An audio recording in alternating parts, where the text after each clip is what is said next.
மனிதனின் யோசனைகள் கர்த்தரால் நிலைநிறுத்தப்படும். சில நேரங்களில் நம்ம வாழ்க்கை பாதை எங்கே போகிறது என்று நமக்கே புரியாது, தெரியாது.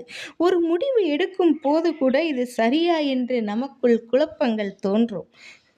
நாம் திட்டமிடுகிறோம், ஆனால் அது எல்லாம் நடப்பதில்லை. அதனால் மனசு மிகவும் பயப்படுகிறது.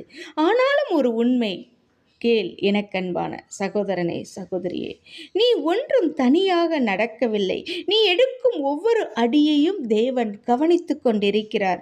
நீ என்னை முன்னாடி இருக்குன்னு பார்க்க முடியாது, ஆனால் தேவன் பார்க்கிறார். உனக்கு முன்னே போகிறார். உனக்கு முன் சென்று கோணலானவைகளை செவ்வைப்படுத்துவேன் என்று சொல்கிற தேவன். நீ தவறாமல் இருக்க அவர் உன்னை வழி நடத்துகிறார்.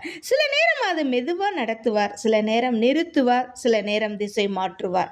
எப்படி இஸ்ரவேல் மக்களை மேகம் நகர்ந்தால் அவர்கள் நடந்தார்களோ அதுபோல.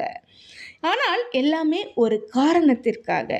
அதனால் இன்று நினைவில் வை, கர்த்தர் உன் அடிகளை நிறுத்துகிறார், நடத்துகிறார். நீ தவறான பாதையில் போக ஒருபோதும் அவர் அனுமதிப்பதே இல்லை. எனக்கு பிரியமான தேவஜனமே, நம் பாதை தவறும்போது அவர் நம்மை எச்சரிக்கிறார். நம் பாதை தவறும்போது அந்த வழியில் நடக்காமல் நம்மை நிறுத்தி வேறு பாதையில் நடக்க வழிவகுக்கிறார். கர்த்தர் உங்கள் அடிகளை உறுதிப்படுத்துகிறார். கர்த்தாவே, என் வாழ்க்கையின் ஒவ்வொரு அடியையும் நீர் நடத்தும். என் முடிவுகளில் உமது சித்தம் மாத்திரம் நிறைவேறட்டும்.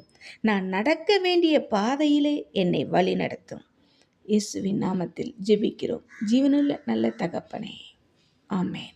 கர்த்தர் தாமே உங்களை ஆசீர்வதிப்பாராக.